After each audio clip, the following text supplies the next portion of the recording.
Olá, amigos. Sejam bem-vindos de volta ao podcast Legião de Super-Heróis. Hoje nós vamos falar um pouco de um super-herói tão superpoderoso quanto Superman, mas com uma história um pouco melancólica, pois apesar de todos os poderes e até do carisma, esse personagem sempre foi deixado meio de escanteio e nunca recebeu uma oportunidade de ocupar um lugar de maior destaque nas histórias em quadrinhos. Nós vamos falar do Lar Gand, mais conhecido como Mon-El, um super-herói que está presente principalmente nas histórias que envolviam toda a mitologia do Superman e da Legião de Super-Heróis.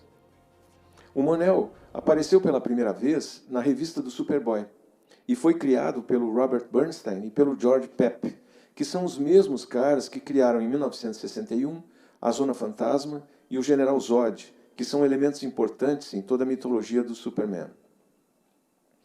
A história é a seguinte: Mon-El nasceu no planeta Daxam, que é um planeta do sistema Valor. Os habitantes do planeta Daxam, os Daxamitas, são descendentes dos Kryptonianos, que chegaram ali depois da queda de uma grande nave de pesquisa científica kryptoniana. Daxam é um planeta tipo paradisíaco, distante apenas 20 anos-luz de Krypton.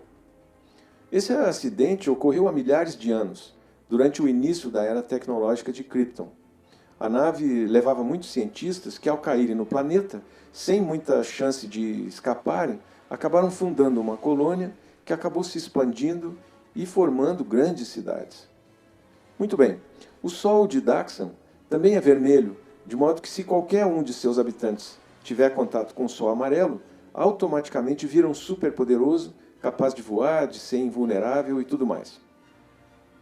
No passado, o Mon-El conheceu Clark Kent quando ambos ainda eram adolescentes. Ele chegou à Terra por conta de uma missão em que ele rastreava uma mensagem subespacial que havia sido deixada por Jor-El, o pai do Superman. E essa mensagem foi captada pelo planeta Daxam e dizia que ele havia enviado Kal-El para a Terra. A mensagem chegou muitos anos depois que Krypton foi destruído. E Mon-El se apresentou como voluntário para tentar localizar esse único sobrevivente do planeta Krypton. É interessante que Clark Kent ficou sabendo que seu verdadeiro nome é Kal-El por meio do Mon-El. E aí, o Mon-El acabou quase sendo adotado pela família Kent lá em Pequenópolis. Mas então, ele descobriu da pior maneira possível que era vulnerável ao chumbo e acabou sendo envenenado por esse material, se vendo sem qualquer chance de uma cura definitiva. O Clark, ao perceber que não tinha chance de salvá-lo, ofereceu uma alternativa: mandá-lo para a Zona Fantasma, onde ele não estaria suscetível à passagem do tempo. Isso conteria o envenenamento e daria a ele mais tempo até que fosse encontrada uma cura. E assim, Mon-El acabou sendo o único inocente aprisionado na Zona Fantasma. A ideia dessa história, na verdade, foi uma adaptação de uma outra história que havia sido apresentada em 1953 sob o título O Irmão Mais Velho do Superman, em que era apresentado o personagem Hawk Carr. Mas como estamos falando de Mon-El, eu deixo a recomendação para quem quiser saber mais sobre essa treta, que pesquise o nome desse personagem, que foi uma criação do Otto Binder e do Al Plastino. As mudanças que foram feitas nesse roteiro permitiram a criação do Mon-El, que acabou sendo um herói com a mesma idade do Superboy, que era um explorador que tinha recebido essa mensagem do pai do Superboy, o Jor-El, avisando da destruição de Krypton e dando um mapa para chegar à Terra.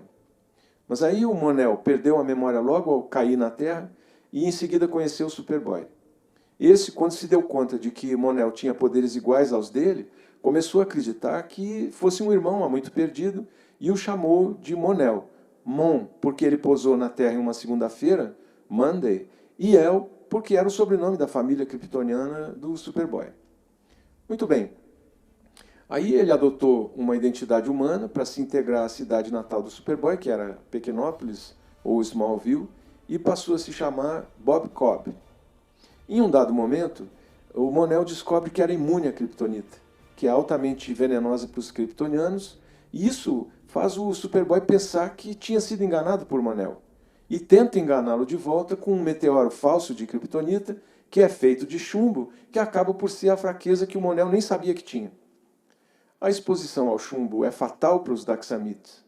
E Mon-El explica após recuperar sua memória. Essa foi a saída para usar o personagem em histórias contemporâneas do século 30 com a Legião dos Super-Heróis.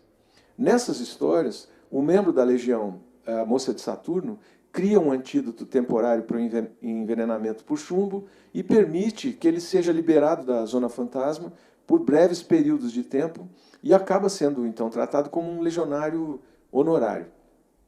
Mais tarde, o Brainiac 5 cria um antídoto de longo prazo, que ainda assim exige que ele tome periodicamente o remedinho, e ele se torna um membro normal da Legião. Durante a sua carreira, ele aparece sempre como um dos 3 membros mais poderosos da Legião, juntamente com o Superboy e o Ultraboy. Mas, aparentemente, o Mon-El morreu depois que esqueceu de tomar uma dose desse soro anti-chumbo que foi criado pelo Brainiac 5. Dessa época em diante, o personagem sofreu algumas intervenções de diferentes roteiristas que o reviveram e tornaram a matá-lo e o reviveram novamente, sempre tentando dar alguma nova história para um personagem que já tinha uma história boa, bastante consistente. A verdade é que o Mon-El é, de fato, o membro mais poderoso da Legião dos Super-Heróis e tem uma história bem concebida e, mais do que isso, características que poderiam colocá-lo na galeria dos grandes super-heróis, mas que, por ter sido sempre tratado como coadjuvante, nunca teve o seu talento e nem o seu potencial reconhecido. Para ele, a saída para a Terra foi o início dos seus anos de chumbo. E no próximo episódio, nós vamos comentar sobre outro membro importante da Legião de Super-Heróis. Então, até lá!